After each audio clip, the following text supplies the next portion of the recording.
Dianaverse, and I'm here today to do your Capricorn New Moon forecast. So this is the most Capricorn moment of the year. Happy birthday to all the Capricorns out there.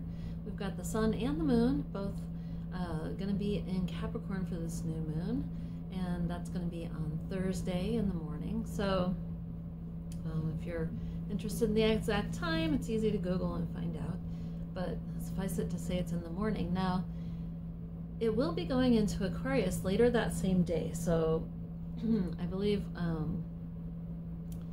it moves from Sagittarius to Capricorn tomorrow. I would suggest working with the energy, if you want to work with it, in the next couple of days leading up to Thursday. So this is going to be the last time that we have a new moon in Capricorn excuse me, for the next 248 years, with Pluto also there, creating change and shaking up our structures and our belief systems and exposing some of that underworld stuff. Of course, Pluto will aspect various things over the years, but it's the last time it's going to be in that new moon in Capricorn point, where we can really be building structures for ourselves that we want to see for this lifetime anyway, right? Maybe another lifetime, we'll get another chance.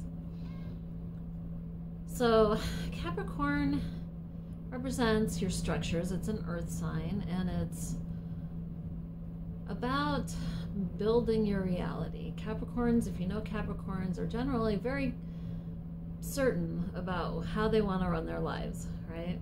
So this can be a really excellent point to work with this energy. We've been building up to it for a couple of years, where we've had a lot of cycles of releasing things and building new things and deciding what we want. So this is a really good moment if you have visions of what you want your life to be like in a practical sense, what kind of security you want, how you want to structure your life. This is a really excellent new moon to work with that.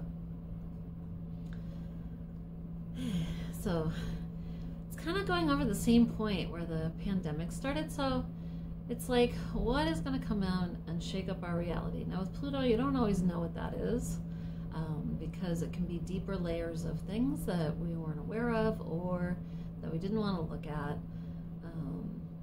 I would say if you've been trying to build something new, I would really set some intentions. You know, we're still in those new moons that are towards the end of the sign. We're slowly moving towards the middle, but what that means is it's not necessarily like totally new things that we're intending when we get to these new moons.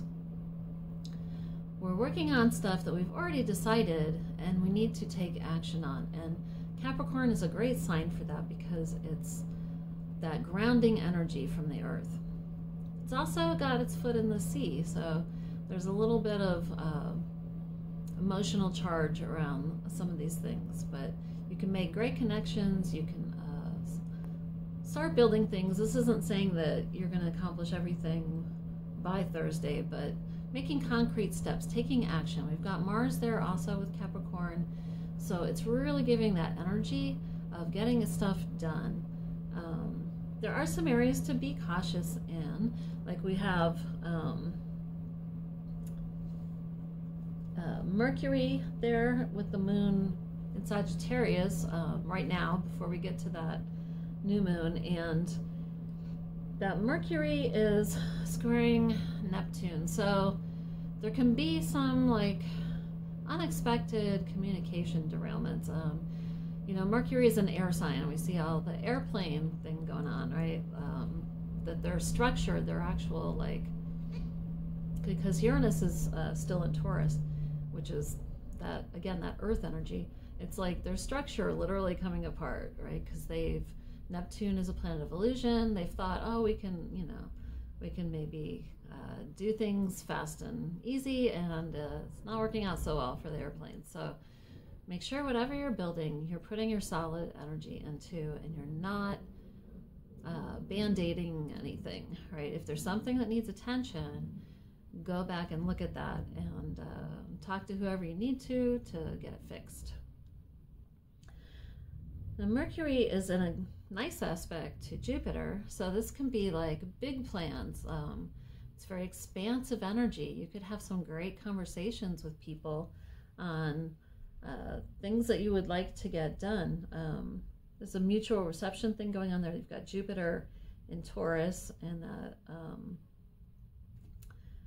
Mercury is currently in Sagittarius, which is a sign ruled by Jupiter, which is in Taurus when Venus rules Taurus. So you see how those kind of go together and cross mingle.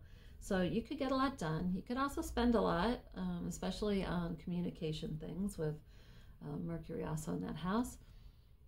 So if you're looking at computers or equipment or new phones, be practical about what it is you really need, because it could be very easy to overspend.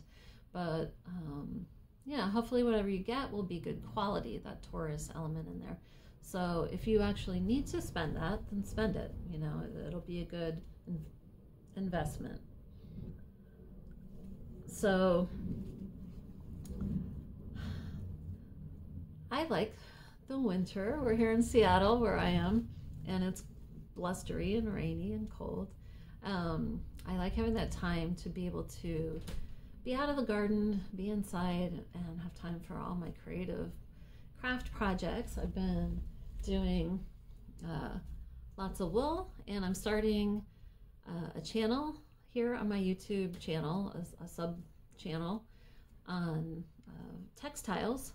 So check that out. I've got one video in there at the moment, and I'm going to be adding some more things. I'm going to be looking at different fleeces. One thing that's been happening for me, Uranus and Taurus has been there for a while. I just unexpectedly get gifted fleeces. I don't always know what they are. I'm trying to be a little more selective to at least know what the sheep was, so I know what I'm working with. But it's a great way for me to sample all these different types of wool and narrow down the ones that I really like to work with.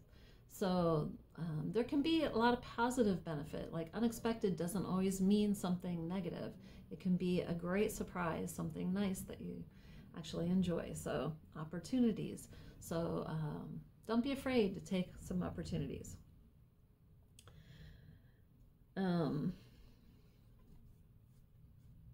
I think, did I finish my thought on that? Because they're going over that 20 degrees point that we had around the pandemic. Don't have my glasses, obviously, but you know, after Pluto leaves Capricorn, it will come back later next year, but it won't be going over, it won't be with the new moon again. And that's why I say, you know, this is the time. But it's going to transition into Aquarius at the end of this month. So things are going to be very different. We're going from an earth sign to an air sign. I think I've talked about this in other forecasts. But you've got big ideas, technology. We're going to see Pluto moving into. It's going to bring up some of the hidden things that we haven't thought about, possibly the big picture. Aquarius is the architect. It likes to make big plans and see the overall picture. So those are the kind of things that Pluto is going to be moving into. It's going to be interesting for me on a personal note because it's moving to oppose my sun, which is in the 6th house, and I've got Aquarius over in my 12th house. So I'm curious to see what that tension's going to be, what that's going to transform for me. And if you're interested in seeing where some of these planets fall on your own particular birth chart so they're more relevant to you, you can go to a couple of sites for free birth charts. You can go to astroseek.com, and you can also go to astro.com. They both have free wheel charts available, and then you can see exactly where this is going in your chart. Now, it helps to have your birth time because then you can see where the houses are, and that gives you more nuance into what topics it's going to be, not just the planet, and seeing if you have something also in those signs, it's also seeing the house. So that can be give you a lot of information and help you in your planning in life. I wanted to think of something practical to guide us through this lunation, because practical is a Capricorn word. So one ritual that I can suggest, if you saw the photo at the beginning of the video, I was out wassailing, I don't know how you pronounce that. I'm of Scottish descent, but a few generations removed, so I don't know exactly how you're supposed to pronounce that, but wassailing, maybe it's wassailing. And wassailing, you know, people think of it as this like alcoholic drink, I think, but it's also was a celebration for the apple trees or the fruit trees in the farms. So they would go out and they would sing to the trees, and they would hang like little suet balls of seeds and things for the birds, because the birds, you know, protect the trees. They eat a lot of the pests. They would pour some apple cider around the tree to give it a drink.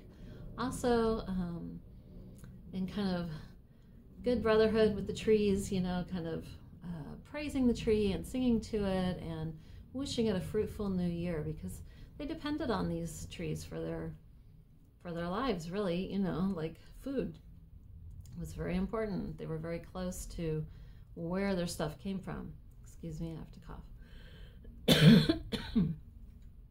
Get a dry throat when I'm talking so much.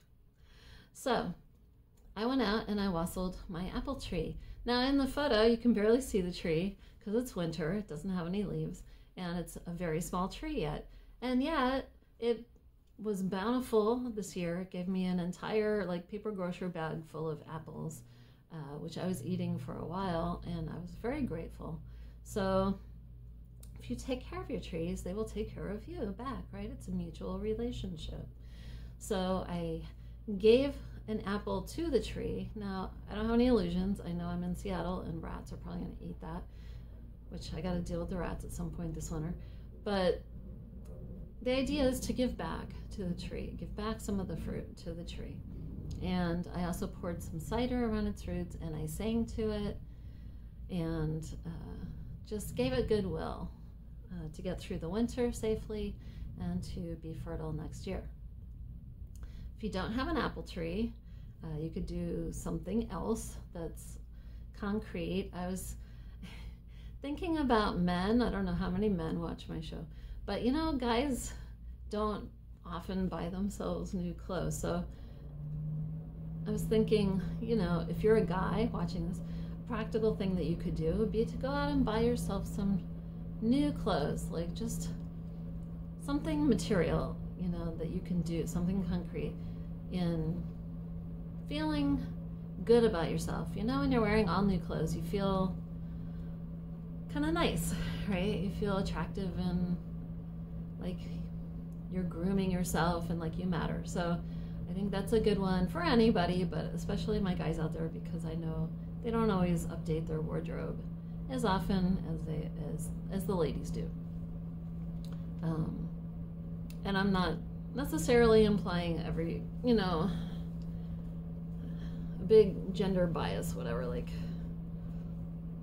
there's some guys that are, oh wow, watching a spider descend from the ceiling over there. It's always a little dramatic when they just fall from the middle of the room. But yeah, anyway, whoever you are, you will feel nice with some new clothes on. That's something very practical you can do. My herb recommendation for this lunation is the roots, our root medicine. So our toasted dandelions, our angelica or dangui, those are good choices for this particular lunation.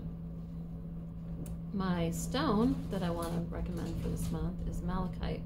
It's got that really earthy, deep green color. It's very grounding. So that's about all I have to say today, and I hope that this new moon is productive for you, and take care. I'll see you next time. Check out my other channel. Like and subscribe.